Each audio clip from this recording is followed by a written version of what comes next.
창피하니 당장 꺼지세요.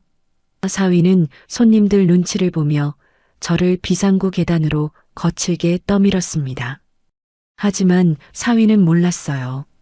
거짓골이라 비웃었던 이 장모의 굳은 살 박인 손이 자기의 그 하얀 가운을 직접 벗기게 될 줄은요. 오늘의 사연 시작합니다. 사연이 시작하기 전 좋아요와 구독을 눌러주세요. 오늘 하루 행운과 행복이 가득하도록 기원해 드릴게요. 장미꽃 화환이 줄지어 늘어선 로비는 눈이 부실 만큼 환했습니다. 대리석 바닥에 제 낡은 운동화가 끽 소리를 내며 미끄러졌어요. 저는 가슴팍에 품은 봉투를 한 번 더 꾹 눌러보았습니다. 시장 좌판에서 콩나물 다듬고 새벽마다 가마솥에 국 끓여 모은 5천만 원짜리 수표 한 장이 그 안에 들어 있었지요. 오늘은 사위 박지훈이 치과를 여는 날입니다. 딸이 시집간 후로 처음으로 사위 앞에 떳떳하게 어미 노릇 한번 해보겠다고 새 옷까지 사입을까 망설였던 날이었습니다. 하지만 저는 결국 평소 입던 꽃무늬 블라우스에 검정 바지를 골랐어요. 거짓으로 꾸미고 싶지 않았거든요. 어머머, 저 할머니 꼴 좀 봐. 여긴 어쩐 일이래? 동네 경로당인 줄 알고 잘못 찾아오셨나 봐. 냄새나는 것 같아. 자기야, 이쪽으로 오자. 분홍 정장을 입은 젊은 여자가 옆 사람에게 속닥거리는 소리가 들렸습니다. 저는 못 들은 척 고개를 들고 안내 데스크 쪽으로 걸어갔어요. 그때였습니다. 저 멀리 흰 가운을 입은 박지훈이 손님들 사이에서 저를 발견했지요. 박지훈의 얼굴이 순식간에 굳어졌습니다. 이쪽으로 성큼성큼 걸어오는 박지훈의 구두 소리가 또각또각 제 가슴을 두드렸어요. 장모님, 지금 여기서 뭐 하시는 겁니까? 박지훈이 낮게 부르며 제 팔꿈치를 콱 잡았습니다. 아이고, 우리 박 원장, 우리 사위 병원 여는 거 축하하러 왔지. 이거 내가 우리 사위 주려고. 쉿, 목소리 좀 낮추세요. 이쪽으로 좀 오시라고요. 남들 보기 전에 빨리요. 아니, 사위. 어미가 왔는데 인사부터 해야지. 내 팔은 왜 이리 억세게 끄는가? 이것 좀 놔보게. 빨리 오시라니까요. 박지훈이 저를 끌고 간 곳은 비상구 계단이었습니다. 육중한 철문이 쾅 닫히는 순간 환한 로비의 음악 소리가 뚝 끊겼어요. 시멘트 냄새와 곰팡내가 코를 찔렀습니다. 박지훈이 제 팔을 놓더니 제 머리부터 발끝까지 천천히 훑어내렸습니다. 그 눈빛이 어찌나 차갑던지 한여름인데도 등줄기가 서늘했어요. 장모님, 제가 오늘 개원식에는 절대로 오시지 말라고 신신당부하지 않았습니까? 사위, 내가 옷이 이래서 그러나 입고 올 양장이 없어서 내가 늘 입던 걸 입고 와서 그래. 미안하다. 그래도 내 하나뿐인 사위 병원 여는 날인데 어미가 어떻게 집에만 있나? 구석에서 조용히 얼굴만 보고 가려고 했네. 옷이 문제가 아니라고요. 장모님 자체가 문제 아닙니까? 장모님 존재 자체가요. 멋이 어째? 오늘 여기 누가 오는 자리인 줄이나 아십니까? 콧대 높은 강남. 병원 원장들의 돈 많은 제약회사 회장님들까지 다 오는 자리입니다. 그런데 장모님 같은 분이 그 거짓골을 하고 서 계시면 제 체면이, 제 병원 수준이 어떻게 되겠습니까? 예, 거짓골이라니. 자네 지금 나한테 거지라고 했는가? 틀린 말했습니까? 시장 바닥에서 국밥이나 파시면서 제발 부탁이니까 지금 당장 가세요. 조용히. 유진이한테는 장모님 바빠서 못 오셨다고 제가 잘 둘러댈 테니까 사람들 눈에 띄지 않게 저기 저 어두운 뒷문으로 당장 나가시라고요. 저는 봉투를 든 손이 부들부들 떨리는 걸 멈출 수가 없었어요. 그래, 내 꼴이 부끄러우면 가야지. 갈 텐데 그래도 사위 이거라도 받아라. 어미 마음이야. 내가 국밥 팔아서 10원 한 장 안 쓰고 모은 돈이네. 저는 봉투를 다시 내밀었습니다. 박지훈이 피식 웃더니 봉투를 받지도 않고 손등으로 툭 밀어냈어요. 아, 참나 기가 막혀서. 장모님, 제가 이깟 꼬깃꼬깃한 돈 몇 푼 아쉬워서 이러는 줄 아십니까? 이런 꼬락서니의 돈, 제가 받았다가 출처가 어딘지 남들이 알면 저만 우스워집니다. 냄새 배니까 얼른 집어넣으시고 그냥 빨리 가시라고요. 말을 마친 박지우는 뒤도 돌아보지 않고 철문을 열고 나가버렸습니다. 다시 음악 소리가 잠깐 새어 들어왔다가 쾅 하고 끊겼지요. 저는 그 자리에 한참을 서 있었습니다. 비상구 계단에 주저앉으니 차가운 시멘트 기운이 엉덩이로 올라왔습니다. 저는 봉투를 가슴에 꼭 끌어안았어요. 이 돈을 모으느라 흘린 땀이 얼마였는데 새벽 4시에 일어나 가락시장 가서 무 한 박스 더 깎아받으려고 사정사정했던 날들이 떠올랐습니다. 저는 천천히 제 손등을 내려다봤어요. 손등은 거북이 등껍질처럼 갈라져 있고 손마디는 굵게 부어 있었지요. 이 손이 부끄러운 손이었던가요?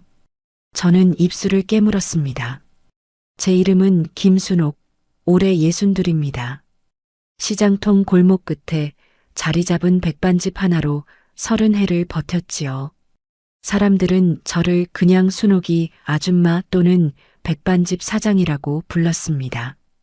이 손으로 솥을 들고, 이 손으로 김치를 담그고, 이 손으로 외동딸 유진이를 키웠어요. 문득 아주 오래된 기억이 떠올랐습니다. 22 처녀 시절, 저는 공장 다니면서 밤에 야학에 다녔어요. 그곳에서 처음 만난 사람이 이성민이었습니다. 이성민은 저보다 2살 많은 야학 선생님이었지요. 공책에 글씨를 못 쓰는 저를 보고 이성민이 제 옆에 앉아 손을 잡아주며 한자 한자 따라 쓰게 해주었습니다. 우리 순옥 씨 손은 세상에서 제일 따뜻하고 고운 손이네. 이성민이 그렇게 말하며 웃었습니다. 저는 새빨개진 얼굴로 손을 빼지도 못하고 가만히 있었어요. 손이 거칠다는 소리는 많이 들었어도 따뜻하다는 소리는 그날 처음 들었습니다. 이성민과 살림을 차린 지 3년 만에 유진이가 태어났어요. 하지만 유진이가 3살 되던 봄, 이성민은 공사장 비계에서 떨어져 다시는 일어나지 못했습니다.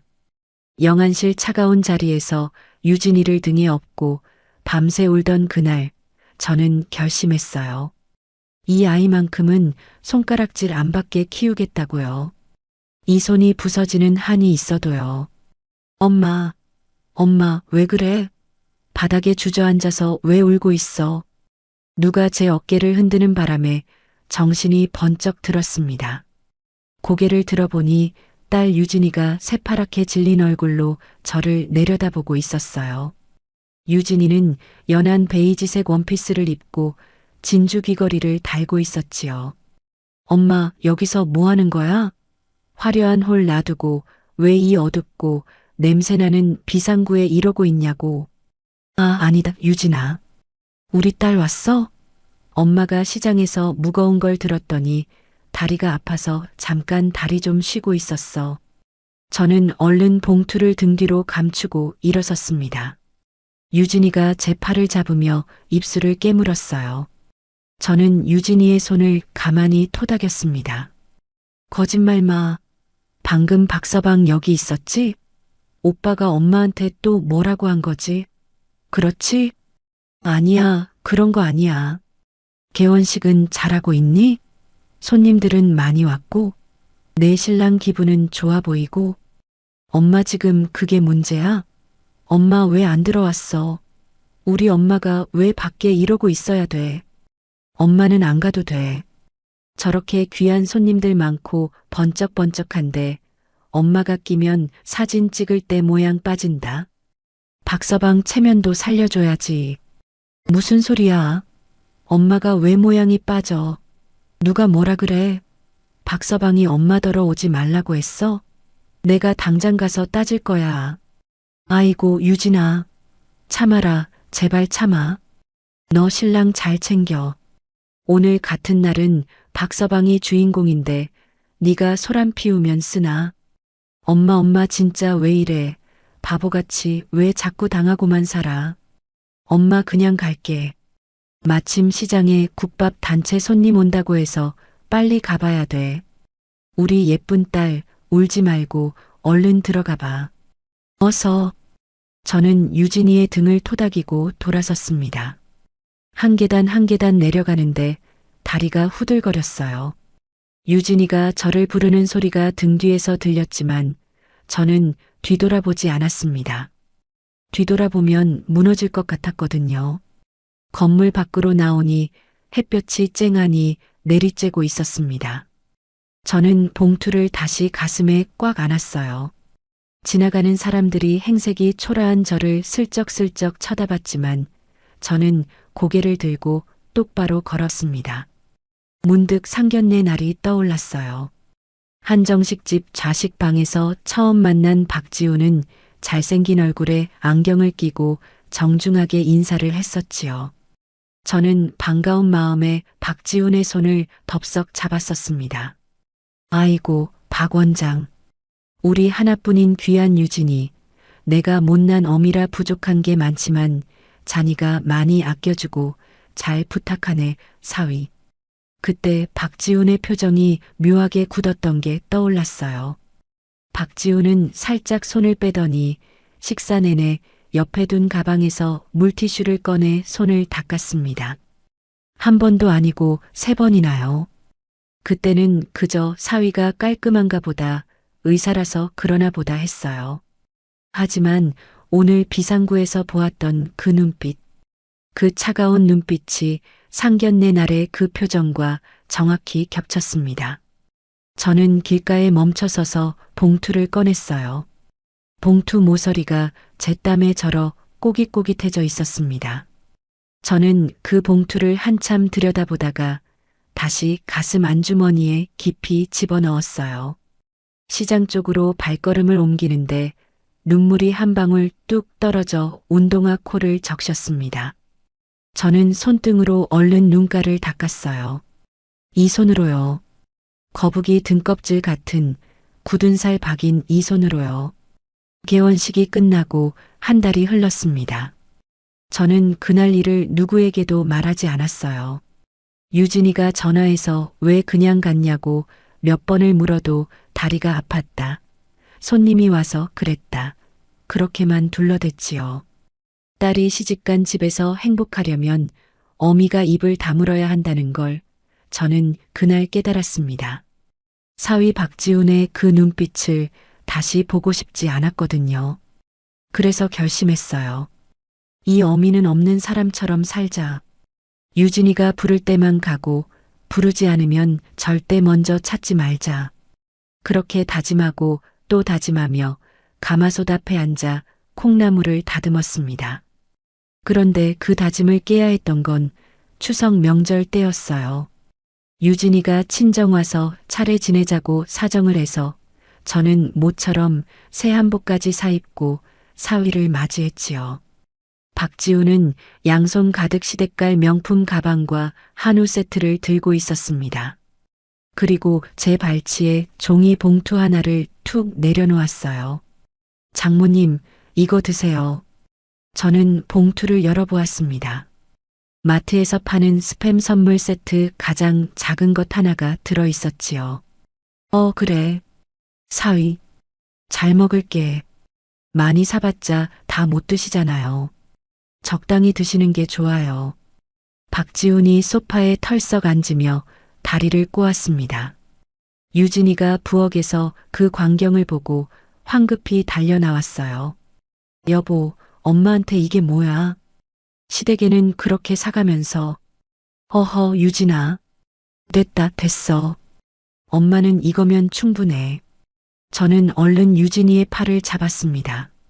하지만 유진이는 입술을 떨며 박지훈을 노려봤어요. 여보, 한 번 사도 똑같이 사야지. 엄마 마음 어떻겠어? 박지훈이 천천히 고개를 돌렸습니다. 그 입가에 옅은 웃음이 걸렸어요. 유진아, 너 또 그런다. 장모님한테 비싼 거 드려봐. 부담스러워서 잡숫지도 못해. 급에 맞게 드려야 마음 편하시지. 안 그래요, 장모님? 그래, 사위. 엄마는 이런 게 입에 맞아. 거 봐. 장모님이 더 잘하셔. 너는 왜 자꾸 분란을 만들어? 박지훈이 유진이를 향해 부드럽게 말했지만 그 어조에는 가시가 박혀 있었습니다. 유진이의 어깨가 풀 죽은 강아지처럼 축 처졌어요. 저는 차마 더 말을 잇지 못하고 부엌으로 들어가 가스불을 켰습니다. 사골국이 보글보글 끓고 있었지요. 이 국 끓이려고 이틀 밤을 새웠는데 어쩐지 국물 냄새가 부끄럽게 느껴졌어요. 상을 다 차리고 박지훈을 불렀습니다. 박지훈은 식탁에 앉자마자 코를 찡긋했어요. 유진아, 이 냄새 뭐야? 사골국이야. 엄마가 끓이신 거. 아, 이거. 장모님, 죄송한데 저는 이런 냄새가 좀 부담스러워서요. 옷에 배요. 박지훈이 숟가락도 들지 않고 일어섰습니다. 저는 국그릇을 든 채로 가만히 서 있었어요. 여보, 한 그릇만 먹어. 엄마가 너 주려고 끓이셨어. 됐어. 차 안에 약속 있는 사람한테 전화 왔어. 먼저 갈게. 너는 천천히 와. 박지훈이 차 키를 들고 현관으로 나가버렸습니다. 쾅 하고 현관문이 닫히는 소리가 가슴을 쳤어요. 유진이가 식탁에 앉아 두 손으로 얼굴을 가렸습니다. 엄마 미안해. 정말 미안해. 유진아, 괜찮아. 엄마 괜찮아. 저는 유진이의 등을 쓸어내렸습니다. 유진이의 어깨가 가늘게 떨리고 있었어요. 이 아이가 이렇게 작았던가요? 이렇게 야위었던가요? 저는 유진이의 머리카락을 매만지며 입술을 꼭 깨물었습니다. 그 일이 있은 지 보름쯤 지났을 때였어요. 유진이가 감기로 몸살이 났다는 소식을 들었습니다. 저는 시장에서 전복 2마리를 사고 어죽을 끓여 보온 통에 담았어요. 새벽에 끓여 식기 전에 가져다 주려고 첫 지하철을 탔지요. 유진이 사는 아파트는 강 건너 새로 지은 고층 단지였습니다. 경비실에서 호수를 말하니 경비 아저씨가 저를 위아래로 한번 훑어보고는 인터폰을 들었어요. 저는 그 시선이 익숙해져서 이제는 화도 나지 않았습니다. 엘리베이터에서 내려 현관 앞에 섰을 때 안에서 박지훈의 목소리가 들렸어요. 초인종을 누르려던 손이 허공에 멈췄습니다. 문이 살짝 열려 있었거든요. 유진이가 약 받으러 잠깐 나갔다 들어오면서 제대로 안 닫은 모양이었습니다. 야, 이유진. 너 정신이 있어 없어. 박지훈의 목소리는 낮았지만 칼날 같았어요. 저는 보온통을 든 손이 굳어버렸습니다. 여보, 미안해. 깜빡했어. 깜빡 좋아하네. 내가 그 김치 누가 담갔냐고 물어봤지. 너희 엄마가 담근 거지. 엄마가. 그러니까. 내가 그걸 어떻게 먹어. 그 시장 바닥에서 누가 만진 김치를. 위생이라는 게 있을 거 아니야.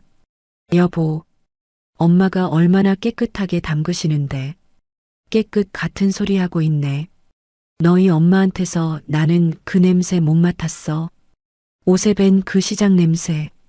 너도 친정 다녀오면 그 냄새 옷에 배서 들어와. 알아. 여보, 너 제발 무식한 티 좀 내지 마라. 너희 엄마처럼 살래. 그렇게 살래. 쨍그랑. 유리 깨지는 소리가 났어요. 저는 보온통을 가슴에 더 꽉 끌어안았습니다. 다리가 후들거려서 그 자리에 주저앉을 뻔했어요. 안에서 유진이가 흐느끼는 소리가 들렸습니다. 울음을 참느라 숨을 캑캑대는 소리. 저는 그 소리를 들으며 입을 틀어막았어요. 울지 마. 울 거 없잖아. 내가 틀린 말했어. 내가 너 사람 만들어주려고 이러는 거잖아. 응, 미안해, 여보. 미안해. 앞으로 너희 엄마 우리 집에 오라가라 하지 마. 김치도 받지 마.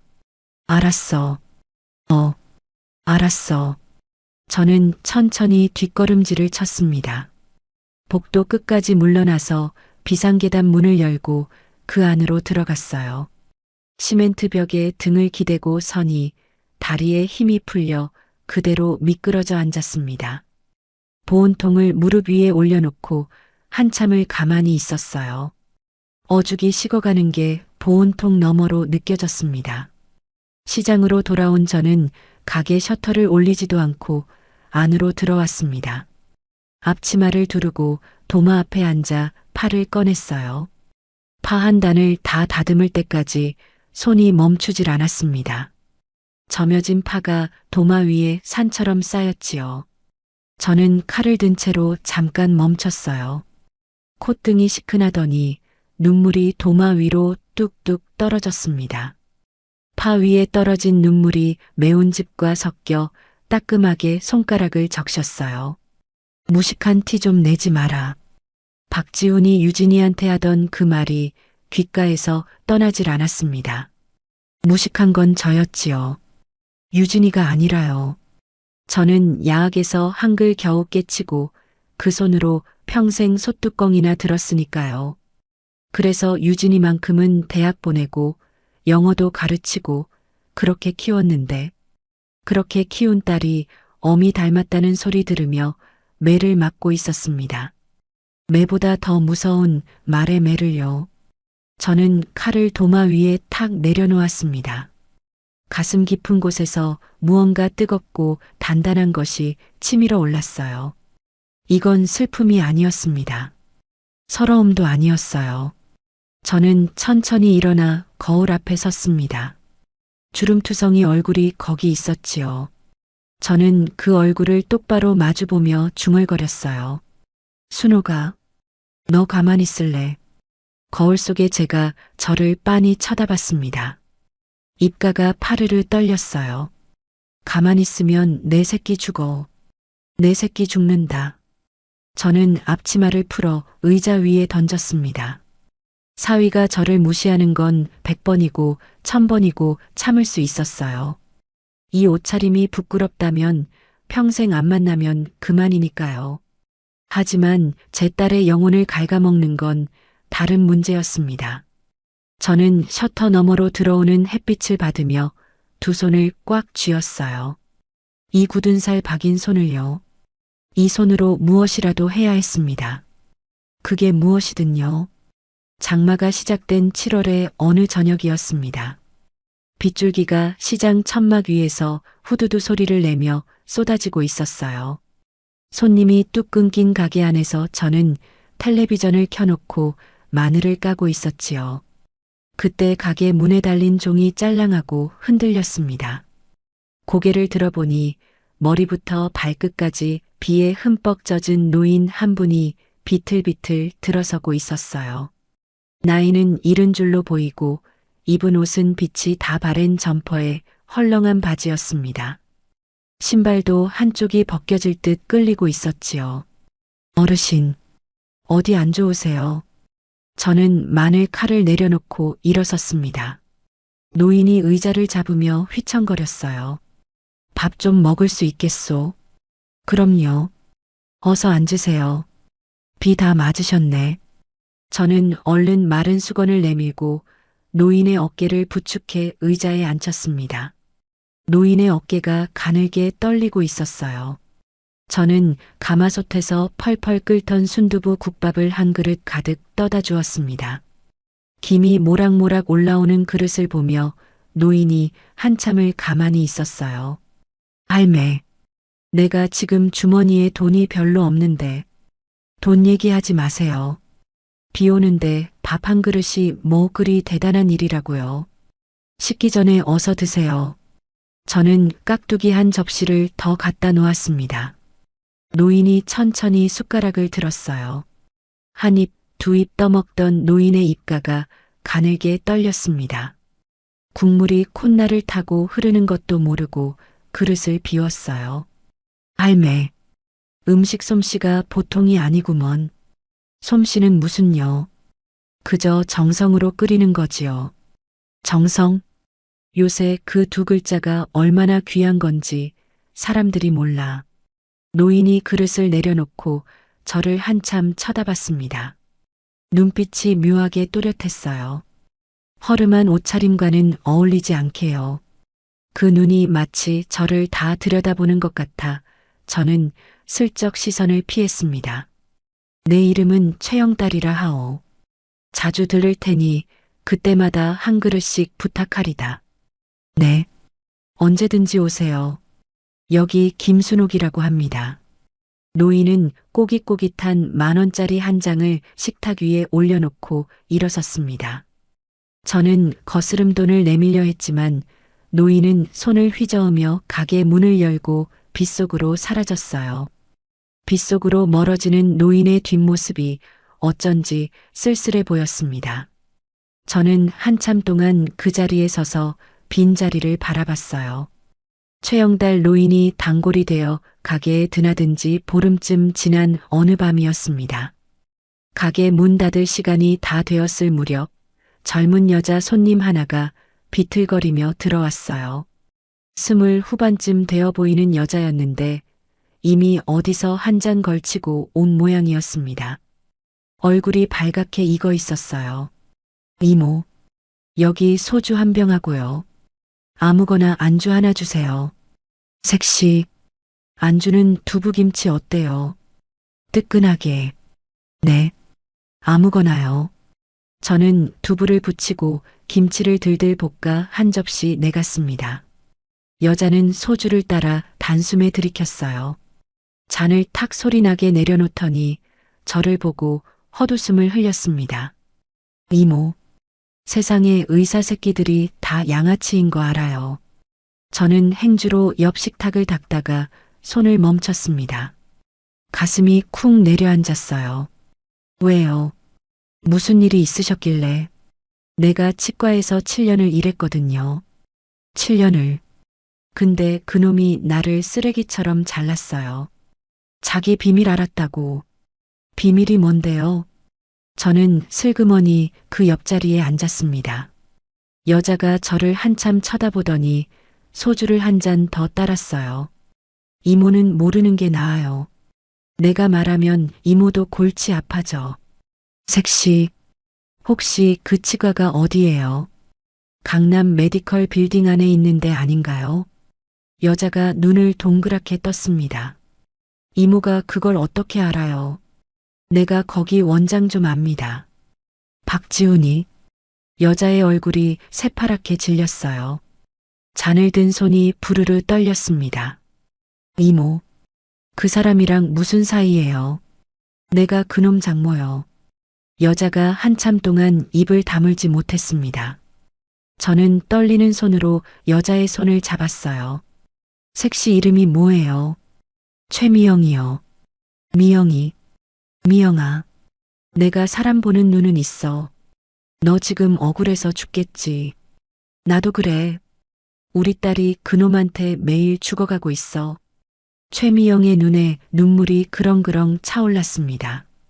저는 그 손을 더 꽉 쥐었어요. 미영아, 무슨 일이 있었던 거니? 다 말해줘. 최미영이 소주를 한 잔 더 들이켰습니다. 입술을 깨물고 한참을 망설이더니 천천히 입을 열었어요. 이모, 그 사람 멀쩡한 이를 막 뽑아요. 위에 어금니 5개 멀쩡한 환자한테 임플란트 권해서 다 뽑게 한 적도 있어요. 보험금이랑 시술비 그게 얼만지 알아요. 뽑아. 그뿐인 줄 알아요. 자기는 룸에서 커피 마시면서 마치 안 깬 환자한테 자격 없는 사람 시켜서 이 갈고 그래요.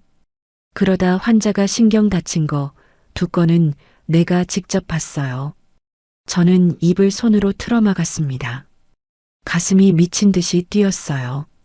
미영아, 그게 정말이니? 정말. 내가 거짓말해서 뭐해요. 내가 그거 따졌다고 잘렸어요. 위로금이라고 1,000만 원 던져주면서 어디 가서 입 뻥긋하면 명예훼손으로 쳐넣어버린다고 했어요. 가게 안에 잠시 무거운 침묵이 흘렀습니다. 저는 천천히 일어나 가게 문을 잠그고 블라인드를 내렸어요. 다시 자리에 앉으니 최미영이 저를 쳐다보고 있었습니다. 미영아. 저는 최미영의 두 손을 모아 쥐었어요. 우리 딸 좀 살려줘. 내 딸이 그 집에서 죽어가고 있어. 매일매일 영혼이 갉아먹혀. 이모. 그놈 컴퓨터에 그 기록들 있지. 환자들 진료 기록. 진짜 기록. 그거 어디 있는지 알지. 최미영의 입술이 떨렸습니다. 한참을 망설이던 최미영이 천천히 고개를 끄덕였어요. 있어요. 원장실 안쪽에 따로 노트북이 있어요. 거기에 진짜 차트가 있어요. 보험공단에 올리는 거 말고. 미영아, 도와줄 수 있겠니? 한 번만. 비밀번호는 최미영이 다 외우고 있었습니다. 원장실 노트북 비밀번호, 보안 카드 번호, 야간 청소 들어가는 시간까지요. 박지우는 최미영을 평소에 사람 취급도 안 했기 때문에 최미영이 청소 도우미 옷을 입고 들어가도 아무도 의심하지 않을 거라고 했어요. 저는 최미영의 손에 USB 한 개를 쥐어주었습니다. 미영아, 무서우면 그만둬도 돼. 너 인생 망치게 하고 싶지는 않아. 이모, 나도 두 다리 뻗고 자고 싶어요. 7년 동안 그 사람한테 받은 모욕, 이거로 갚을 수 있다면 갚을래요. 최미영이 그 밤 청소 차림으로 메디컬 빌딩에 들어갔다 나오기까지 저는 길 건너 편의점 앞에서 2시간을 서 있었습니다. 다리가 후들거려서 몇 번이고 가드레일을 붙잡았어요. 빌딩 회전문에서 최미영이 걸어 나오는 걸 봤을 때 저는 그 자리에 주저앉을 뻔했습니다. 최미영이 제 손에 USB를 쥐어주며 작게 속삭였어요. 이모. 봤더니 진짜 끔찍해요. 절대 봐도 잊히지 않을 거예요. 저는 USB를 가슴에 꽉 안고 시장 가게로 돌아왔습니다. 가게 안쪽 골방에 들어가 낡은 컴퓨터를 켰어요. USB를 꽂고 파일을 하나씩 열었습니다. 파일 안에는 환자 이름과 사진, 처음 왔을 때 찍은 엑스레이, 그리고 박지훈이 따로 적어놓은 메모들이 있었어요. 저는 차마 다 읽지를 못했습니다. 어떤 환자 이름 옆에는 이렇게 적혀 있었어요. 보험금 한도까지 임플란트로 유도, 어금니 4개 추가 발치 가능. 또 다른 환자에는 이렇게요. 마취 후 김 실장 시술 가능. 본인 인지 못함. 저는 모니터에서 눈을 떼지 못한 채로 한참을 가만히 있었습니다. 화면 불빛이 제 얼굴에 어른거렸어요. 손끝이 차갑게 식어가는데 가슴 한가운데서는 뜨거운 것이 펄펄 끓었습니다. 저는 두 손을 모아 깍지를 끼고 천천히 이마에 갖다 댔어요. 이성민, 여보, 보고 있어. 저는 작게 중얼거렸습니다. 내가 우리 유진이 잘못 보낸 것 같아. 미안해. 정말 미안해. 눈물이 키보드 위로 뚝 떨어졌어요. 저는 손등으로 거칠게 눈가를 닦고 USB를 빼서 작은 자물쇠가 달린 통 안에 집어넣었습니다.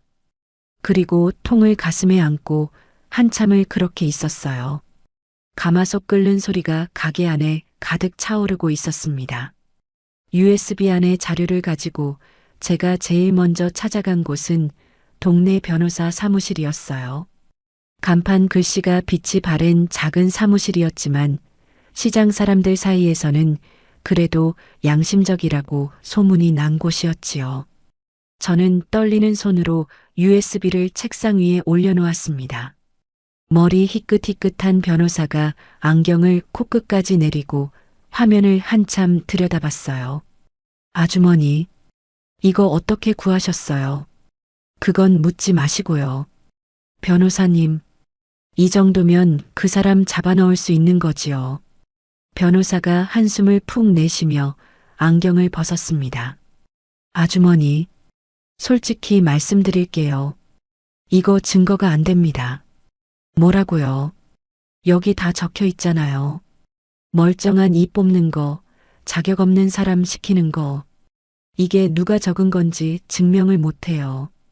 그쪽에서 자기가 안 적었다고 잡아떼면 끝이에요. 게다가 이걸 어떻게 구했냐고 물으면 절도죄로 아주머니가 먼저 잡혀가요. 저는 의자에 앉은 채로 굳어버렸습니다. 변호사가 USB를 제 쪽으로 슬그머니 밀어줬어요. 아주머니, 솔직히 말해서 치과 의사 하나 잡으려면 변호사 비용만 수천만 원 들어요. 그쪽은 대형 로펌 부칩니다. 아주머니가 이길 확률이 거의 없어요.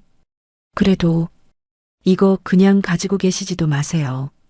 갖고 있다 들키면 그것도 죄가 됩니다.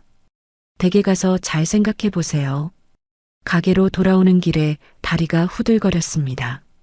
시장 골목 어귀에서 저는 잠시 가드레일에 기대어 숨을 골랐어요. 그때 등 뒤에서 누가 제 어깨를 거칠게 잡았습니다. 돌아보니 박지훈이 검은 양복을 입고 서 있었어요. 장모님, 박지훈의 목소리는 차분했지만 눈빛은 칼날 같았습니다. 저는 가슴이 철렁 내려앉았어요. 사위, 여기까지 어쩐 일이야? 잠깐 차로 갑시다. 얘기 좀 합시다. 여기서 해. 박지훈이 입꼬리를 한쪽만 올리며 저를 내려다봤습니다. 장모님, 요즘 우리 병원 직원들 만나고 다닌다면서요.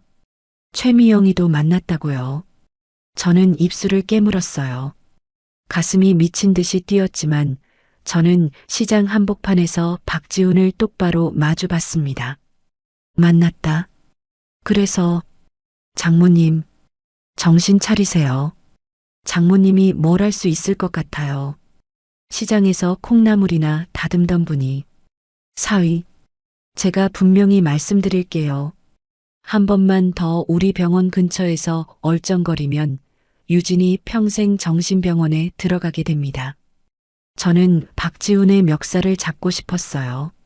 하지만 손이 부들부들 떨리기만 할 뿐 움직이지 않았습니다.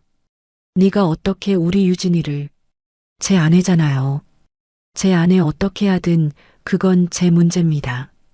장모님이 알 바 아니죠. 박지훈이 양복 안주머니에서 봉투를 꺼냈습니다. 그러더니 그것을 제 가슴팍에 쑥 찔러 넣었어요. 개원식 때 주신다던 거 이걸로 갚을게요. 2배로 넣었으니까 이거 받고 조용히 사세요. 시장에서요. 이게 무슨, 앞으로 유진이 못 봅니다. 연락도 하지 마시고요. 어머니 아니 장모님이 평생 안 나타나 주는 게 우리 가족한테 도와주는 겁니다. 박지훈은 차에 올라타기 전에 마지막으로 저를 한번 훑어봤어요. 그 눈빛에 경멸이 그대로 묻어 있었습니다. 저는 봉투를 든 채로 시장 한복판에 서 있었어요. 지나가던 단골 아주머니 둘이 저를 흘끔거리며 수군대고 사라졌습니다. 가게로 돌아와 봉투를 펼쳐보았어요. 5만 원짜리 지폐가 두툼하게 들어 있었습니다. 저는 그것을 통째로 쓰레기통에 던져 넣었다가 다시 꺼냈어요. 이 돈을 다시 그놈한테 던질 날이 와야 했거든요. 저는 봉투를 USB가 든 통 옆에 넣어두고 자물쇠를 채웠습니다. 그리고 유진이한테 전화를 걸었어요. 신호가 갔지만 받지 않았습니다. 10번, 20번을 걸어도 받지 않았어요. 한참 뒤에 문자 한 통이 도착했습니다. 유진이 번호로 온 것이었어요. 어머니, 한동안 연락 못 드릴 것 같아요. 저 좀 쉬어야 할 것 같아요. 죄송해요. 저는 그 문자를 10번도 더 읽었어요. 유진이가 쓴 말투가 아니었습니다. 유진이는 저를 부를 때 항상 엄마라고 했지 어머니라고 한 적이 없었거든요. 그날 밤 저는 가게 문도 잠그지 않고 한참을 의자에 앉아 있었습니다. 손님이 들어와도 인사도 못했어요. 앞치마에 묻은 김치 국물 자국이 가슴께에 시뻘겋게 번져 있었지요. 저는 의자에 앉은 채로 천장을 올려다보며 중얼거렸습니다. 여보, 나 못하겠어. 나 진짜 못하겠어. 남편 이성민의 얼굴이 떠올랐어요. 공책에 글씨 따라 쓰게 해주던 그 따뜻한 손이요. 이성민이라면 어떻게 했을까요? 이성민이 있었다면 유진이가 이렇게 됐을까요? 저는 두 손으로 얼굴을 가리고 한참을 흐느꼈습니다. 그때 가게 문에 달린 종이 짤랑하고 흔들렸어요. 저는 고개도 들지 않고 손등으로 눈가를 닦았습니다. 죄송한데 오늘 영업 끝났어요. 순옥이 사장, 무슨 일 있소? 귀에 익은 목소리였어요. 고개를 들어보니 최영달 노인이 우산을 접으며 가게 안으로 들어서고 있었습니다. 저는 황급히 일어나 앞치마를 펴려 했지만 다리에 힘이 풀려 다시 주저앉고 말았어요. 어르신, 죄송해요. 오늘은 영업이 내가 밥 먹으러 온 게 아니라 사장 얼굴이 영 안 좋아 보여서 들렀소. 최영달이 제 맞은편에 앉았습니다. 저는 더 이상 참을 수가 없었어요. 어른 앞이라는 것도 있고 두 팔에 얼굴을 묻고 어린아이처럼 어깨를 들썩였습니다. 어르신, 우리 딸이 죽게 생겼는데 내가 아무것도 못해요. 아무것도. 최영달은 한참을 말없이 제가 우는 모습을 지켜봤어요. 저는 더 이상 숨길 것도 없었기에 그날 있었던 일을 다 털어놨습니다. 사위가 어떻게 유진이를 짓밟는지, 진료실에서 무슨 짓을 하고 있는지, 변호사한테는 어떻게 문전박대를 당했는지, 그리고 오늘 길에서 봉변을 당한 것까지요. 다 듣고 난 최영달이 의자 등받이에 등을 기대더니 천천히 입을 열었습니다. 사장, 그 사위 이름이 박지훈이라 했지요. 네. 메디컬 빌딩 4층에 있는 그 치과 말이지. 그걸 어떻게 아세요? 최영달이 안주머니에서 명함 한 장을 꺼내 제 앞에 천천히 내려놓았어요. 저는 명함에 적힌 글씨를 읽고 입을 다물지 못했습니다. 거기엔 그 메디컬 빌딩의 이름과 회장 최영달이라는 글자가 또렷이 박혀 있었어요. 어르신, 이게 내 건물이요. 그 빌딩이. 저는 명함을 든 채로 한참을 멍하니 앉아 있었습니다. 최영달이 빙긋 웃었어요. 그 웃음이 처음 가게에 들어왔던 비 맞은 노인의 웃음과는 완전히 달랐습니다. 순옥이 사장, 내가 사장 가게에 처음 들어왔던 날 기억나오? 네, 비 오던 날이었지요. 내가 그날 일부러 허름하게 입고 시장을 한 바퀴 돌았소. 사람이 진짜인지 가짜인지 알아보려면 그 사람이 가진 것 없을 때 어떻게 대해주는지 보면 되거든. 저는 말을 잇지 못했어요. 그날 사장이 나한테 국밥 한 그릇 거저 내줬을 때 내가 마음속으로 정했소. 이 사람은 진짜다. 이런 사람이 만든 음식은 사람을 살린다. 그래서 단골이 된 거요. 어르신, 내가 평생 의사로 살았소. 큰 병원 원장도 해봤고 의사협회 일도 해봤소. 그런데 사장이 말한 그 박지훈이 같은 자가 의사가운 입고 환자들 돈 빼먹는 거 내가 제일 싫어하는 거요.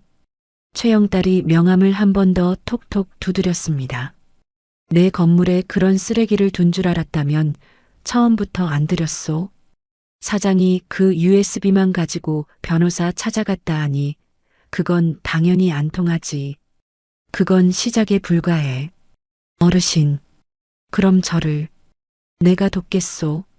내 의사 친구들, 변호사들, 내가 평생 쌓아놓은 사람들 다 동원해서 사장 딸 살리고 그놈 가운 벗기는 데까지 같이 가봅시다. 저는 의자에서 일어나 최영달 앞에 무릎을 꿇으려 했습니다. 최영달이 황급히 제 어깨를 잡아 일으켰어요. 사장, 이러지 마시오. 내가 하는 게 아니라 사장이 하는 거요. 나는 그저 옆에서 거드는 사람이고, 어르신, 정말 감사합니다. 정말, 정말. 저는 두 손으로 최영딸의 손을 꽉 잡았습니다. 이른 줄의 노인의 손이었지만 어쩐지 그 손은 단단하고 따뜻했어요. 가게 창밖으로 가로등 불빛이 흐릿하게 흔들리고 있었습니다. 저는 그 불빛을 보며 천천히 숨을 들이마셨어요. 가슴 안에서 꺼져가던 작은 불씨가 그제야 다시 빨갛게 살아나고 있었습니다. 최영달이 보내준 변호사 한 명과 의사 두 명이 가게 안쪽 골방에 모였습니다.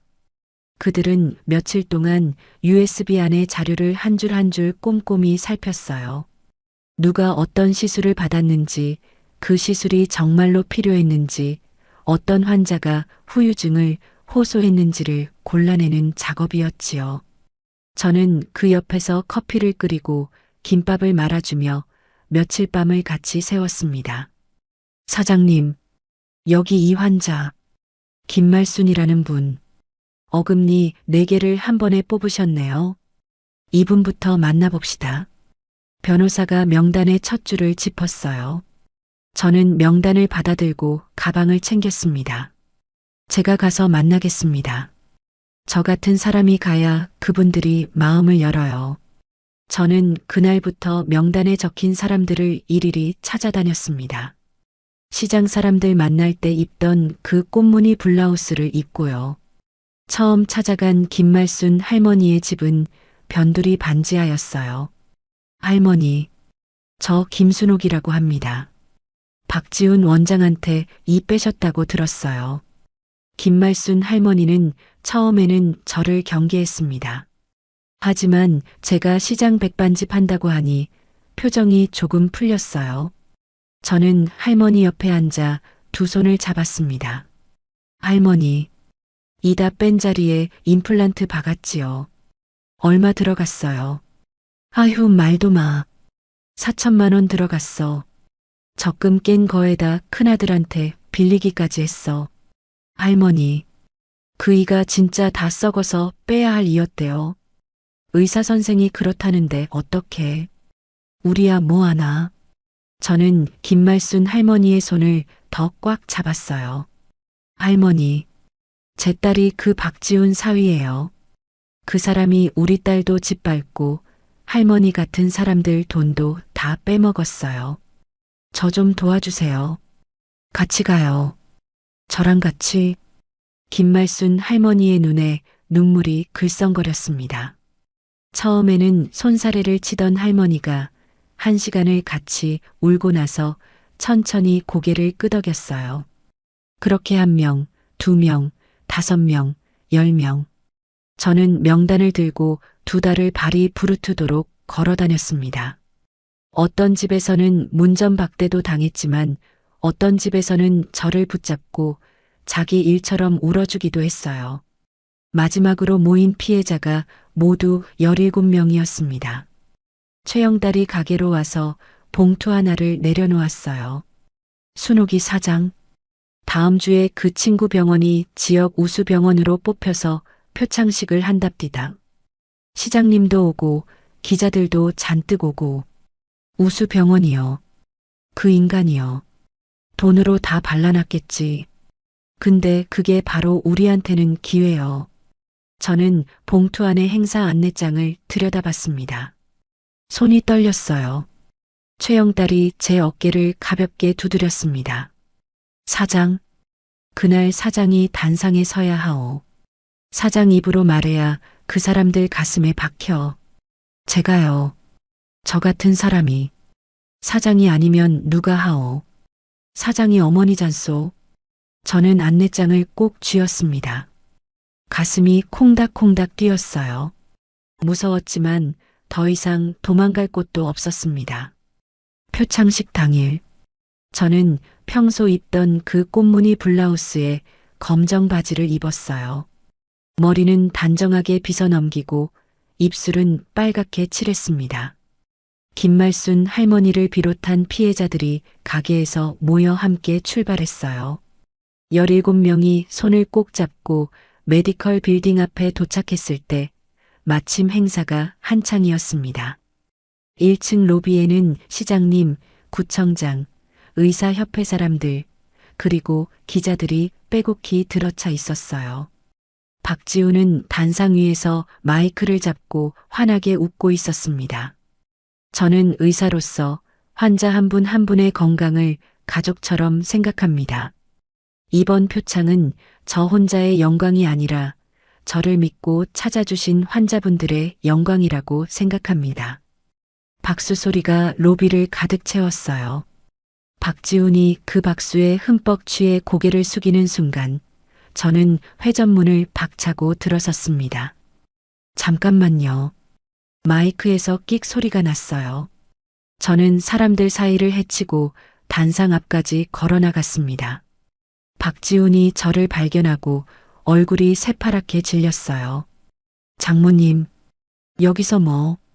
박지훈 원장, 표창 받기 전에 여기 계신 분들이 좀 들어주실 얘기가 있어서요. 저는 박지훈의 손에서 마이크를 빼앗듯이 잡아챘습니다. 박지훈의 손이 부들부들 떨리고 있었어요. 장모님, 미쳤어요. 여러분, 저는 마이크를 들고 사람들을 향해 돌아섰습니다. 가슴이 미친 듯이 뛰었지만 저는 똑바로 섰어요. 여러분, 저는 시장에서 백반집 하는 김순옥이라고 합니다. 그리고 저기 저 박지훈 원장의 장모입니다. 웅성거리는 소리가 로비에 퍼졌어요. 박지훈이 마이크를 다시 빼앗으려 했지만 저는 한 걸음 물러서며 등 뒤에 마이크를 감췄습니다. 제 뒤에 서 계신 분들, 이분들 다 박지훈 원장한테 멀쩡한 일을 뽑힌 분들입니다. 평생 모은 돈을 다 빼앗긴 분들이에요. 김말순 할머니, 앞으로 한 발 나와주세요. 김말순 할머니가 떨리는 손으로 영수증 뭉치를 들고 앞으로 나왔어요. 여러분, 저는 이가 2개만 흔들렸을 뿐인데 이 양반이 4개를 뽑아야 한답니다. 4천만 원 들었어요. 빚 갚느라 우리 식구가 라면만 먹고 살고 있어요. 기자들의 카메라 플래시가 한꺼번에 터지기 시작했습니다. 그 빛에 박지훈의 얼굴이 더 창백해졌어요. 저는 가방에서 USB를 꼽은 노트북을 꺼내 단상 옆 화면에 연결했습니다. 최영달의 변호사가 미리 준비해둔 화면이 대형 스크린에 떴어요. 박지훈이 직접 적은 메모들이 그대로 보였습니다. 보험금 한도까지 발치 유도, 마취 후 자격 없는 사람에게 시술 위임, 환자 본인 인지 못함이라는 글자가 시뻘건 글씨로 떠올랐어요. 기자 양반들, 이거 다 박지훈 원장이 자기 컴퓨터에 적어 놓은 거예요. 똑똑히 좀 봐주세요. 기자들이 우르르 단상 앞으로 몰려들었습니다. 박지훈은 단상 옆 벽에 등을 기댄 채로 다리를 후들거리고 있었어요. 시장이 자리에서 일어나 박지훈을 노려봤습니다. 박 원장, 이거 사실인가? 아니요. 시장님, 저건 조작입니다. 저는 모르는 일이에요. 박지훈 원장, 저는 박지훈에게 다가가 똑바로 마주봤어요. 내가 거짓골로 와서 물 흐린다 그랬지.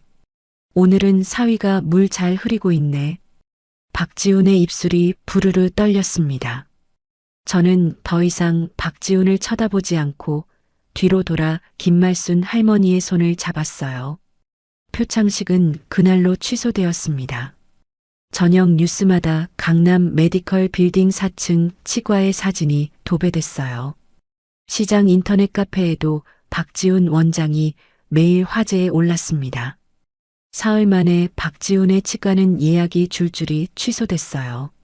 그 혼란을 틈타 최영달의 사람들이 박지훈의 집에 가서 유진이를 데리고 나왔습니다. 유진이는 머리도 못 빗고 슬리퍼만 신은 채로 시장 가게로 왔어요. 가게 문을 열고 들어서는 유진이를 보고 저는 부엌에서 뛰어나왔습니다. 엄마, 우리 딸. 저는 유진이를 와락 끌어안았어요. 유진이가 제 가슴에 얼굴을 묻고 어깨를 들썩였습니다. 유진이의 어깨뼈가 손에 그대로 느껴졌어요. 얼마나 굶었던 건지, 얼마나 시달렸던 건지요. 엄마, 미안해. 미안해, 엄마. 내가 바보라서. 바보는 무슨, 우리 딸이 무슨 바보야. 엄마가 미안하다. 엄마가 더 일찍 데려왔어야 하는데. 저는 유진이를 식탁에 앉히고 가마솥에서 국밥을 한 그릇 펐어요. 김이 모락모락 올라오는 그릇을 유진이 앞에 놓아주었습니다. 유진이가 숟가락을 들었지만 손이 너무 떨려서 국물을 자꾸 흘렸어요. 저는 유진이 옆에 앉아 숟가락을 받아들었습니다. 자, 입 벌려.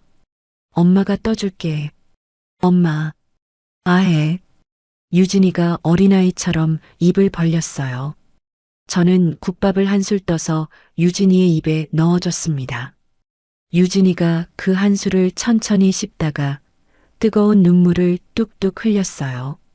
그 눈물이 국그릇 위로 후두두 떨어졌습니다. 저는 유진이의 머리를 쓰다듬으며 다른 한 손으로는 제 눈가도 닦았어요. 많이 먹어, 우리 딸. 천천히 씹어서. 많이 먹어. 가게 창밖으로 시장 사람들이 두런두런 지나가는 소리가 들렸어요. 저녁 짓는 냄새가 골목에 가득 차오르고 있었습니다. 저는 유진이의 입에 두 번째 숟가락을 넣어주며 가만히 웃었어요. 오랜만에 가슴이 따뜻해지는 저녁이었습니다. 유진이가 가게 골방에서 잠든 지 사흘째 되던 날 아침이었습니다. 가게 셔터를 올리자마자 양복 입은 남자 셋이 들이닥쳤어요. 하나는 손에 두툼한 서류를 들고 있었고 둘은 그 뒤에 서서 저를 위협하듯 노려봤습니다. 김순옥 씨 되시지요? 민사소장 송달입니다. 뭐라고요? 명예훼손, 영업방해, 그리고 손해배상 청구. 합쳐서 32억입니다. 도장 받으러 왔습니다. 저는 손에 든 행주를 떨어뜨릴 뻔했어요. 32억이라는 숫자가 귀에 윙윙거리며 맴돌았습니다. 양복 남자가 서류를 식탁에 탁 내려놓고 사인을 강요하듯 펜을 내밀었어요. 여기 받으셨다는 표시만 하시면 됩니다. 안 받으셔도 법적 효력은 발생합니다. 받았다고 사인은 못 해드려요. 그냥 가세요. 그러면 나중에 더 곤란해지실 텐데요. 저는 양복 남자를 가게 밖으로 밀어냈습니다. 가게 문을 닫고 셔터를 다시 내렸어요. 다리가 후들거려서 식탁 모서리를 잡았습니다. 그때 골방에서 유진이가 잠옷바람으로 나왔어요. 엄마, 무슨 일이야? 누가 왔어? 아니다. 우리 딸. 아무 일도 아니야. 저는 서류를 얼른 앞치마 안에 숨겼습니다. 유진이가 제 표정을 살피더니 천천히 다가왔어요. 엄마, 거짓말하지 마. 또 그 사람이지. 유진아. 엄마, 보여줘. 나도 봐야 돼. 저는 결국 서류를 꺼내 식탁에 펼쳤습니다. 유진이가 한 장 한 장 천천히 넘기더니 두 손으로 입을 틀어막았어요. 유진이의 손이 사시나무처럼 떨리고 있었습니다. 엄마, 이거 다 내가 가져온 거야. 내가 잘못해서 엄마가 이렇게. 유진아, 그런 말 하지 마. 엄마가 시작한 일이야. 엄마가 끝낼 거야. 엄마, 나 다시 그 사람한테 갈게. 가서 다 무릎 꿇고 빌게. 유진이가 식탁에 엎드려 흐느꼈어요. 저는 유진이의 어깨를 부둥켜 안았습니다.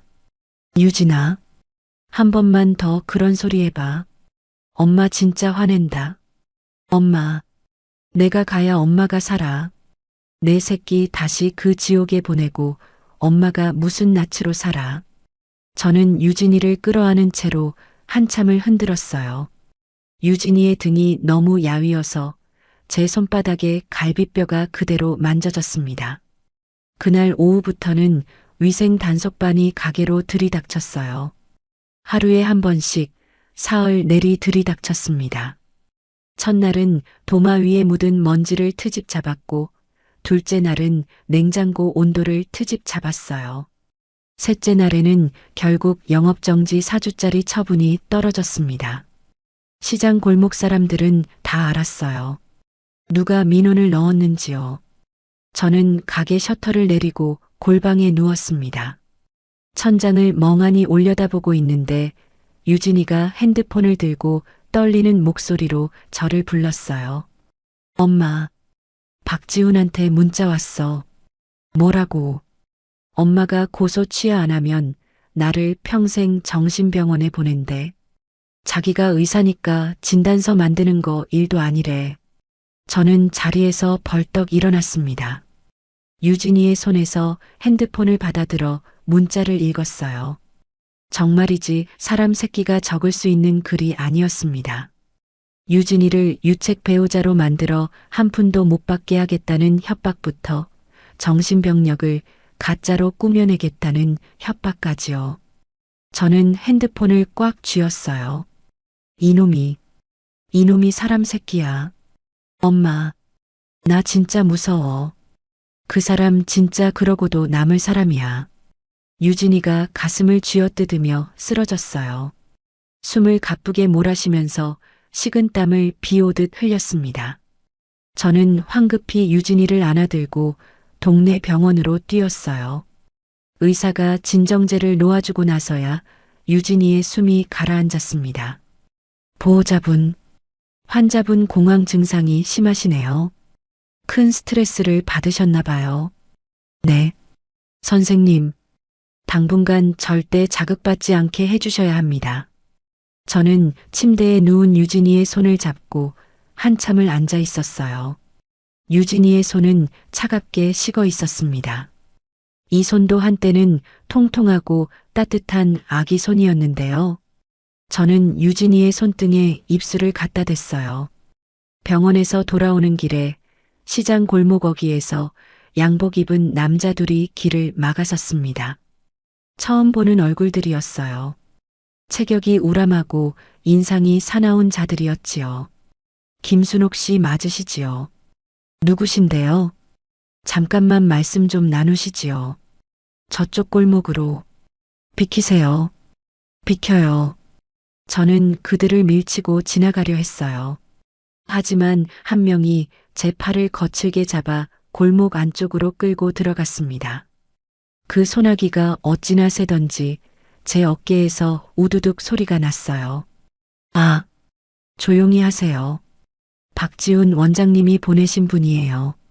고소 취하서에 사인만 하시면 다 끝납니다. 남자가 종이 한 장을 제 코앞에 들이밀었어요. 저는 그 종이를 손등으로 쳐냈습니다.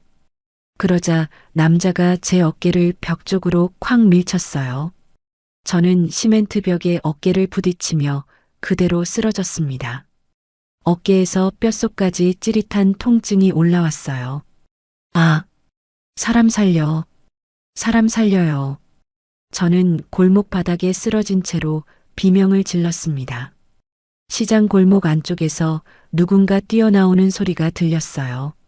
순대국집 정씨 아저씨와 청가상 김씨 아저씨가 막대기를 들고 달려오고 있었습니다. 어이, 너희 뭐하는 놈들이야.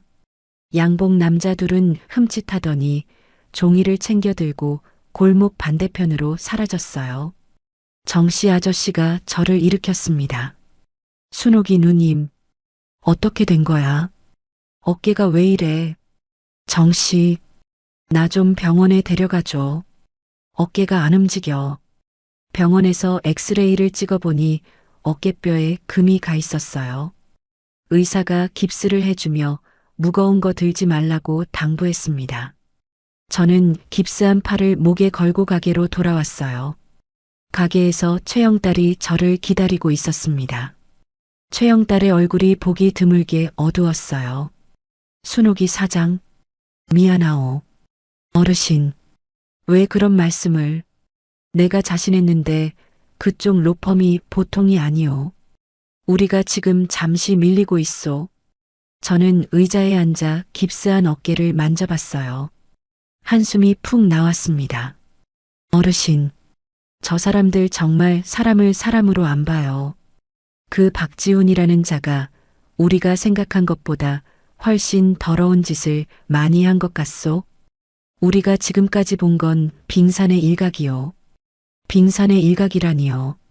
내가 의사 친구 통해서 들은 게 있는데 그 친구가 한참 전부터 약을 빼돌리고 있다는 소문이 있다오. 약을요? 그래. 마약류라고 부르는 약이요. 졸음오게 하는 약.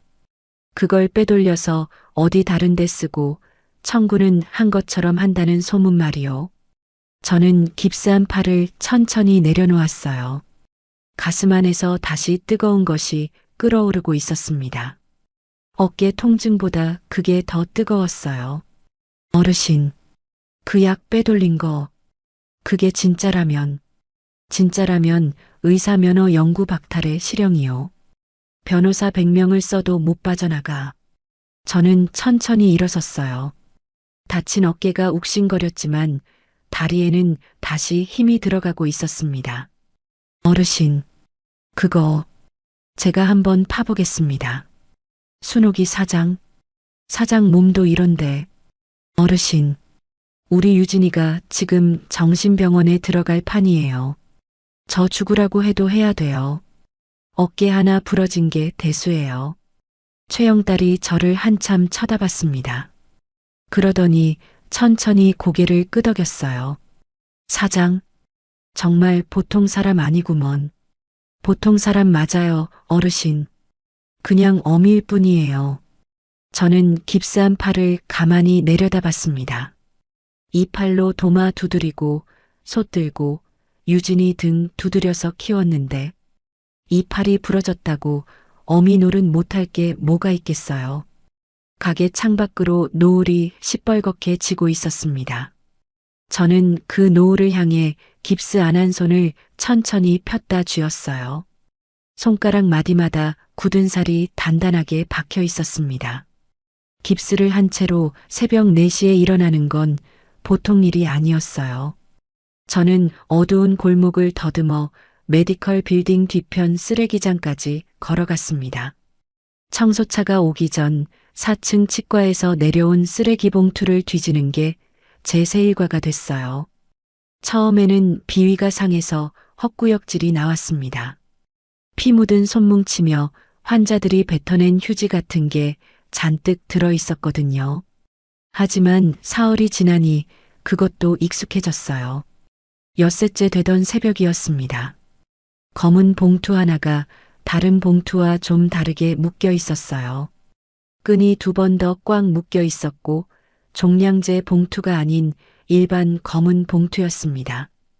저는 깁스 안 한 손으로 봉투를 들고 쓰레기장 뒤편에 쪼그려 앉아 풀었어요. 봉투 안에서 잘게 찢긴 종이 박스 조각들이 우수수 쏟아져 나왔습니다. 손전등으로 비춰보니 박스 조각 한 면에 깨알 같은 글씨로 약 이름과 용량이 적혀 있었어요. 저는 박스 조각을 한 줌 가방에 담고 가게로 돌아왔습니다. 최영딸에게 사진을 찍어 보내자 1시간도 안 돼서 최영딸이 직접 가게로 달려왔어요. 최영딸이 박스 조각을 식탁에 펼쳐놓고 한참을 들여다봤습니다. 순옥이 사장, 이거 큰일이요. 뭐예요? 어르신, 이 약, 함부로 못 쓰는 약이요. 잠 오게 하는 약인데 잘못 쓰면 사람이 죽어. 이걸 그 사람이 제멋대로 쓰고 있다는 얘기지. 그래서요. 이 박스 양이 어마어마하오. 한두 번 빼돌린 게 아니라는 거요. 어디 비싼 손님들한테 몰래 놔주고 돈 받았겠지. 저는 최영딸의 손을 꽉 잡았어요. 어르신, 안에서 도와줄 사람만 한 명 있으면 되지요. 그렇지. 그 약을 누구한테 얼마나 썼는지 그 기록이 있어야 빠져나가지 못해.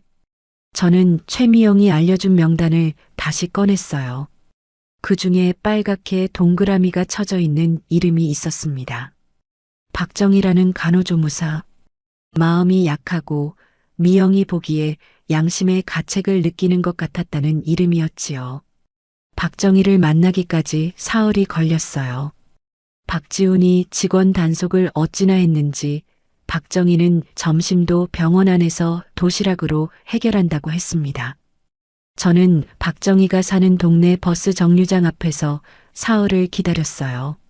나흘째 되던 저녁 마침내 박정희가 퇴근하는 버스에서 내렸습니다. 26쯤 되어 보이는 작고 마른 처녀였어요. 박정희 씨. 박정희가 흠칫 놀라며 저를 돌아봤습니다. 누구세요? 김순옥이라고 합니다. 박지훈 원장 장모예요. 박정희의 얼굴이 종이장처럼 새하얘졌어요. 박정희가 도망치려는 것을 저는 깁스 안 한 손으로 팔을 꽉 붙잡았습니다. 박정희 씨, 한 번만, 딱 한 번만 들어주세요. 부탁이에요. 저 아무것도 몰라요.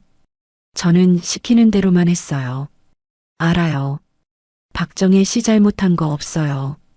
그래서 박정희 씨한테 부탁드리는 거예요. 저는 박정희를 가까운 분식집으로 데리고 들어갔어요. 박정희 앞에 따뜻한 우동 한 그릇을 시켜주고 깁스한 제 팔을 들어 보여줬습니다. 박정희 씨, 이 어깨 박지훈이 사람 시켜서 부러뜨린 거예요. 우리 딸은 정신병자로 몰릴 판이고요. 우리 딸이 박정희 씨 또래예요. 박정희가 두 손으로 입을 막았어요. 아주머니, 박정희 씨가 양심이 살아있는 사람이라는 거 미영이한테 들어서 알아요. 미영이가 그러더라고요. 박정희 씨 혼자서 약 장부 정리할 때마다 한숨을 푹푹 쉬더라고요. 박정희의 눈에 눈물이 그렁그렁 차올랐습니다. 한참을 우동만 휘젓던 박정희가 떨리는 목소리로 입을 열었어요. 아주머니, 제가 도와드리면 저는 어떻게 돼요? 저도 같이 잡혀가요. 박정희 씨, 자기 발로 신고하는 사람은 봐줘요. 그건 어르신이 다 알아봐 두셨어요.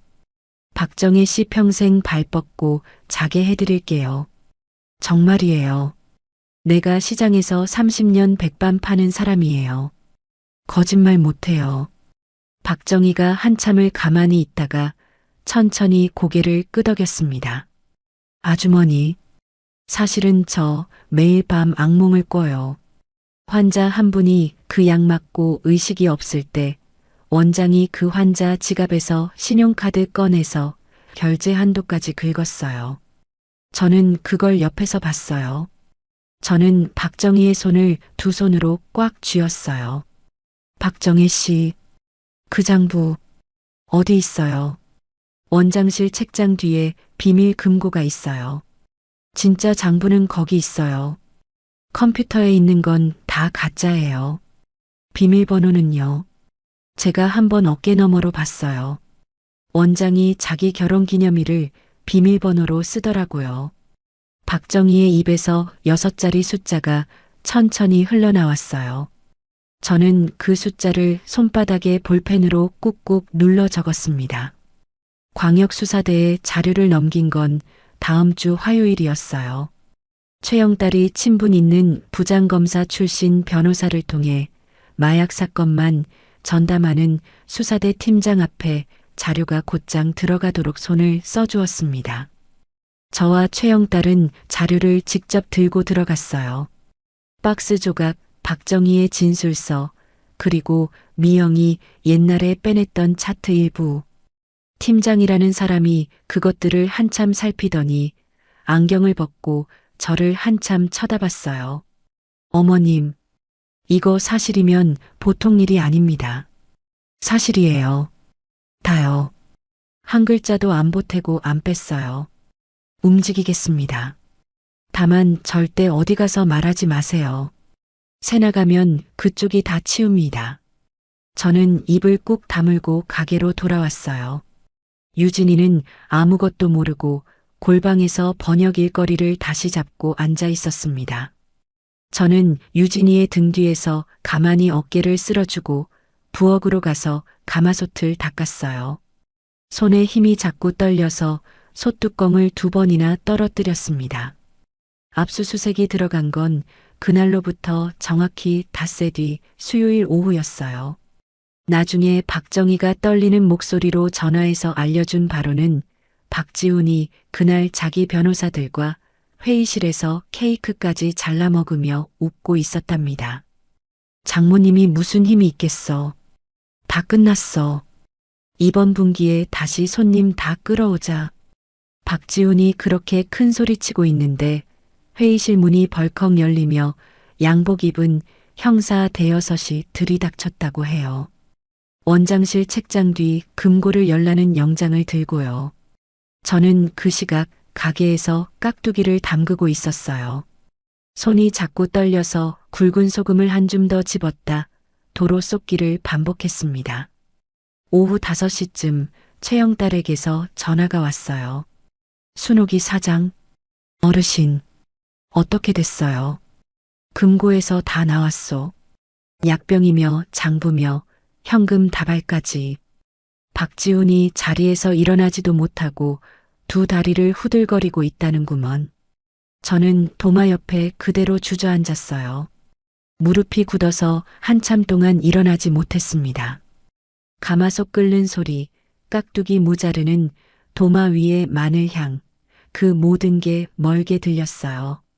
박지훈을 마지막으로 본 건 그날 저녁 메디컬 빌딩 1층 로비에서였어요. 형사들이 박지훈을 호송차에 태우기 직전이었습니다. 최영달이 일부러 저에게 연락을 줘서 시간 맞춰 도착하게 한 것이었어요. 박지훈은 양복 차림 그대로 두 손에 수갑을 차고 있었습니다. 얼굴이 마치 죽은 사람처럼 누렇게 떠 있었어요. 저를 발견하자 박지훈의 무릎이 그 자리에서 푹 꺾였습니다. 장모님, 박지훈이 무릎으로 기어와 제 바지가랑이를 붙잡았어요. 장모님, 한 번만요. 한 번만 살려주세요. 제발이요. 저는 박지훈을 내려다봤습니다. 가운도 안 입은 박지훈은 그저 다 큰 어른이 길거리에 무릎 꿇은 흉한 꼴이었어요. 장모님, 제가 잘못했어요. 진짜 잘못했어요. 유진이한테도 장모님한테도 형사들한테 한마디만 해주세요. 장모님, 어머니. 박지훈이 처음으로 저를 어머니라고 불렀어요. 저는 가만히 가방을 열었습니다. 가방 안에서 봉투 하나를 꺼냈어요. 개원식 날 가슴에 안고 갔던 5천만 원짜리 봉투였습니다. 그 옆에 박지훈이 시장 골목에서 저에게 던졌던 봉투까지 2개의 봉투가 있었어요. 저는 그 봉투들을 박지훈의 무릎 앞에 천천히 떨어뜨렸습니다. 박 원장. 저는 박지훈을 처음으로 박 원장이라고 불렀어요. 이 돈, 자니가 거짓골이라고 했던 그 어미가 모은 돈이야. 그리고 이 돈은 자니가 입막음으로 어미한테 던졌던 돈이고, 어머니, 가져가. 변호사 비용에 보태든가, 감옥 영치금에 보태든가. 박지훈이 봉투를 향해 손을 뻗으려 했지만 수갑 때문에 손이 마음대로 움직이지 않았어요. 손가락 끝이 봉투에 닿을 듯 말 듯한 자리에서 박지훈의 손이 부들부들 떨렸습니다. 저는 그 모습을 가만히 내려다봤어요. 박 원장, 자니가 그날 비상구에서 나한테 했던 말 기억나? 어머니, 잘못했어요. 거짓골로 와서 물 흐리지 말라고 했지. 저는 천천히 몸을 숙였습니다. 박지훈의 귀 가까이 입을 가져갔어요. 자네 가운, 이 어미가 벗겼어. 거짓골 어미가. 박지훈이 두 눈을 부릅뜨고 저를 올려다봤습니다. 저는 그 눈을 마주보며 가만히 몸을 일으켰어요. 형사들이 박지훈의 양팔을 끼고 호송차 쪽으로 끌고 갔습니다. 박지훈이 끌려가면서도 자꾸만 뒤를 돌아봤지만 저는 더 이상 박지훈을 쳐다보지 않았어요.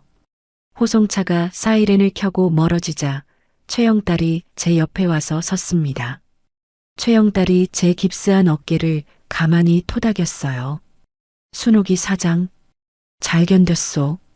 정말 잘 견뎠소. 저는 가만히 고개를 끄덕였어요. 바닥에 떨어진 2개의 봉투를 형사 한 명이 증거품 비닐에 담아 가져갔습니다. 저는 빌딩 정문을 나서며 하늘을 올려다봤어요. 초저녁 별 하나가 메디컬 빌딩 위에 가만히 떠 있었습니다. 저는 그 별을 향해 깁스 안 한 손을 천천히 들어 올렸어요.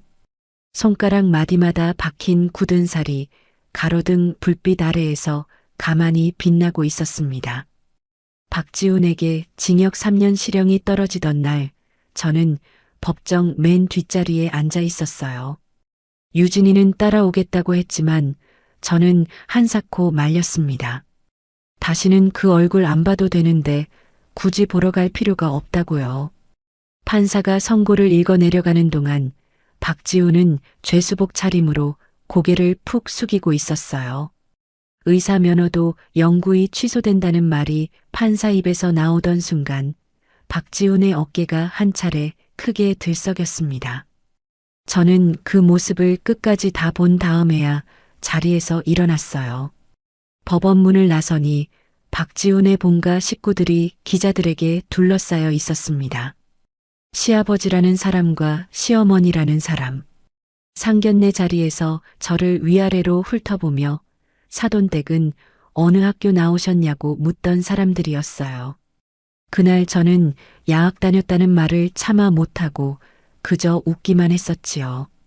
오늘 보니 두 사람 다 모자를 푹 눌러쓰고 기자들 마이크를 손으로 막아내고 있었습니다. 시어머니라는 사람이 우연히 저와 눈이 마주쳤어요. 그 눈이 잠깐 흔들리더니 황급히 고개를 돌렸습니다.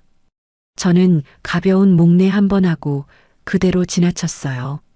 박지훈의 본가는 곧 풍비박산이 났습니다. 환자들이 단체로 민사소송을 거는 바람의 배상금이 어마어마하게 나왔고 박지훈이 부모 명의로 빼돌려놨던 재산들이 줄줄이 가압류됐어요. 그 잘난 강남 아파트도 경매에 넘어갔다고 들었습니다. 유진이 시집갔던 그새 아파트 말이지요. 저는 그 소식을 듣고도 통쾌하지 않았어요. 그저 마음 한구석이 묘하게 허전했습니다. 유진이의 이혼이 마무리되던 날, 저는 가게 셔터를 일찍 내리고 유진이와 시장 골목에서 손을 잡고 걸었어요.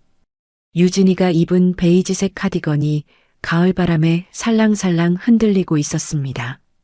유진이가 제 깁스 풀린 어깨에 살짝 머리를 기댔어요. 엄마, 왜? 나 진짜 자유야. 엄마, 진짜 자유야. 그래, 우리 딸, 이제 자유다. 엄마, 나 너무 미안해. 엄마 이렇게 고생시켜놓고. 저는 발걸음을 멈추고 유진이를 마주봤어요. 유진이의 얼굴에 살이 조금 올라 있었습니다. 한참 야위었을 때보다 양볼이 통통해졌어요. 유진아, 미안하다는 말 그만해. 미안한 건 엄마야. 엄마가 왜? 아빠 없이 너 키운다고 엄마가 너한테 제대로 사람 보는 법을 못 가르쳤어. 사람 외양에 속지 말라는 거. 가운 입었다고 다 의사 아니라는 거. 유진이가 고개를 저었어요. 엄마, 그건 누구도 알 수 없는 거였어. 그 사람 진짜 잘 숨겼어. 그래도 엄마는 평생 미안해. 유진이가 제 손을 두 손으로 꼭 쥐었습니다. 유진이의 손이 따뜻했어요. 처음으로 유진이의 손이 차갑지 않게 느껴지던 날이었습니다. 가게로 돌아온 그날 저녁, 시장 사람들이 우르르 가게로 몰려왔어요. 순대국집 정씨 아저씨, 청가상 김씨 아저씨, 떡집 박씨 아주머니까지요. 다들 손에 술병이며 과일이며 들고요. 누님, 우리 누님이 한 건 했지. 시장 역사에 길이 남을 일이야. 순옥이 언니, 진짜 멋있었어, 언니. 우리 동네 영웅이지, 영웅. 다들 한마디씩 거들면서 가게를 가득 채웠어요. 저는 부엌에서 김치찌개를 끓이고 부침개를 부쳤습니다. 유진이가 옆에서 파전 반죽을 도와주었어요. 오랜만에 가게가 사람 냄새로 가득했지요. 한참 떠들썩하던 중에 가게 문에 달린 종이 짤랑하고 흔들렸습니다. 최영달이 두꺼운 점퍼를 입고 들어섰어요. 어이구, 회장님 오셨네. 정씨 아저씨가 깎듯이 자리를 비켜드렸어요. 최영달이 손사래를 치며 구석 자리에 가서 앉았습니다. 내가 그저 단골 손님이에요. 회장은 무슨... 사장님, 오늘은 국밥 한 그릇 주세요. 저는 깔깔 웃으면서 국밥을 한 그릇 가득 떠다 드렸어요. 최영달이 그 그릇을 받아들고 한참 김을 쬐더니 천천히 한 숟갈 떠입에 넣었습니다. 순옥이 사장, 처음 먹던 그 맛 그대로네. 어르신, 제가 솜씨가 어디 갑니까? 솜씨 얘기가 아니라 정성 얘기지. 그 정성. 저는 가만히 웃었어요. 유진이가 최영달 앞에 깍두기 한 접시를 더 놓아드렸습니다. 회장님, 우리 엄마 살려주셔서 감사해요. 진짜로요. 내가 살린 게 아니야. 사장이 사장 힘으로 살아난 거지. 나는 그저 길만 비켜준 거고. 최영달이 천천히 숟갈을 들었어요. 가게 안에 사람들의 웃음소리와 술잔 부딪히는 소리, 그리고 가마솥 끓는 소리가 한데 어우러졌습니다. 겨울이 오고 봄이 오고 또 한 해가 지났어요. 가게는 다시 시장 골목에서 백반집으로 유명세를 탔습니다. 유진이가 시장 골목 풍경을 사진으로 찍어서 인터넷에 올렸더니 어떻게 알고 젊은 손님들도 가끔 찾아왔어요. 유진이는 가게 일을 도우면서 번역 일을 다시 잡았습니다. 밤마다 골방에 앉아 노트북을 두드리는데 그 두드리는 소리가 어찌나 경쾌한지요. 이혼하기 전에는 듣지 못했던 소리였어요. 어느 날 저녁 가게 셔터를 내리고 가마솥 옆에 앉아 마늘을 까고 있었습니다. 유진이가 가게 안으로 들어오면서 외쳤어요. 엄마, 나 오늘 출판사에서 책 한 권 통째로 맡았어. 어이구, 우리 딸, 대단하다, 대단해. 엄마 덕분이야. 다 엄마 덕분. 엄마가 뭘, 우리 딸이 잘난 거지. 유진이가 제 옆에 와 앉더니 가만히 제 손을 잡았어요. 유진이의 손가락이 제 손등에 굳은 살을 하나씩 만져보았습니다. 엄마 손 진짜 못생겼다. 그렇지. 평생 솥뚜껑이나 들고 살았으니까. 엄마, 근데 나는 이 손이 세상에서 제일 예뻐. 저는 유진이의 머리를 가만히 쓸어줬어요.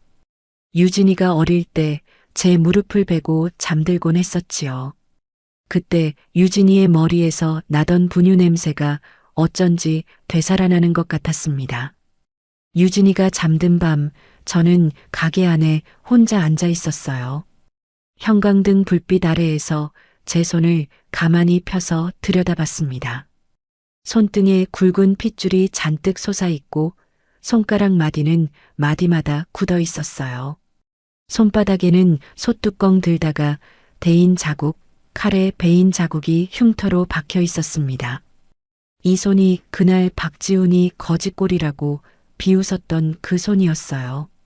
이 손이 박지훈을 단상에서 끌어내린 손이었지요. 이 손이 박지훈의 가운을 벗긴 손이었습니다. 그리고 이 손이 제 딸 유진이를 그 지옥에서 끌어낸 손이었어요. 저는 오른손과 왼손을 마주 잡았습니다. 손가락이 서로의 굳은 살을 부드럽게 만져주었어요. 세상 사람들 눈에 이 손이 거지 손으로 보였다면 그 사람들은 평생 진짜 손을 본 적 없는 사람들이겠지요. 저는 가만히 고개를 끄덕였어요. 이 손은 제 훈장입니다. 제 평생의 훈장이에요. 이성민. 저는 마음속으로 남편의 이름을 천천히 불렀습니다. 당신 떠나고 40년을 이 손 하나로 살았어요. 이 손이 부끄럽지 않게 살았어요. 유진이도 이 손으로 키워서 이 손으로 지켜냈어요. 당신이 보고 있다면 잘했다고 한마디만 해주세요. 저는 천장을 한번 올려다보고 가게 형광등을 껐어요. 가게 문을 잠그고 골목을 천천히 걸어 나왔습니다. 시장 골목 끝에서 가로등 불빛이 흔들리고 있었어요. 어디선가 콩나물국 끓이는 냄새가 풍겨왔습니다. 이 골목에 살고 있는 사람들이 오늘도 누군가의 밥상을 차리고 있었어요. 번듯한 가운 같은 거 없어도 깨끗하고 정직한 손으로 사람을 먹이고 사람을 살리는 사람들이요. 저는 그 골목 한가운데 서서 굳은 살 박인 두 손을 가만히 모아 쥐었습니다. 내일 새벽에도 가마솥에 불을 지필 거예요. 이 손으로요. 세상에서 제일 못생기고 세상에서 제일 아름다운 이 손으로요. 사람을 겉모습으로 판단하는 일이 얼마나 어리석은 일인지 김순옥 씨의 이야기는 우리에게 조용히 말해주고 있습니다. 화려한 가운과 번듯한 간판 뒤에 숨은 박지훈의 민낯은 결국 시장 바닥에서 콩나물 다듬던 어머니의 굳은 살 박인 손에 의해 낱낱이 드러났지요. 거짓골이라 비웃음 당하던 그 손이, 평생을 정직하게 살아온 그 손이 세상에서 가장 강한 무기가 되어 한 사람의 거짓을 무너뜨리고 딸의 인생을 구해냈습니다. 세상에는 여전히 옷차림으로 사람을 판단하고 가진 것 없는 사람을 함부로 대하는 이들이 있습니다. 하지만 기억해 주세요. 정직하게 흘린 땀과 묵묵히 견뎌낸 세월은 언젠가 반드시 그 사람을 지켜주는 가장 단단한 갑옷이 된다는 것을요. 그리고 부모의 사랑은 그 어떤 권력과 돈 앞에서도 결코 무릎 꿇지 않는다는 것을요. 오늘 하루도 묵묵히 자기 자리를 지키며 살아가시는 모든 어머니, 아버지께 깊은 존경의 마음을 전합니다. 당신의 그 거친 손이야말로 세상에서 가장 아름다운 손입니다. 이야기를 끝까지 들어주신 분이 계시다면 잘 들었다고 댓글 하나만 남겨주세요. 감사합니다.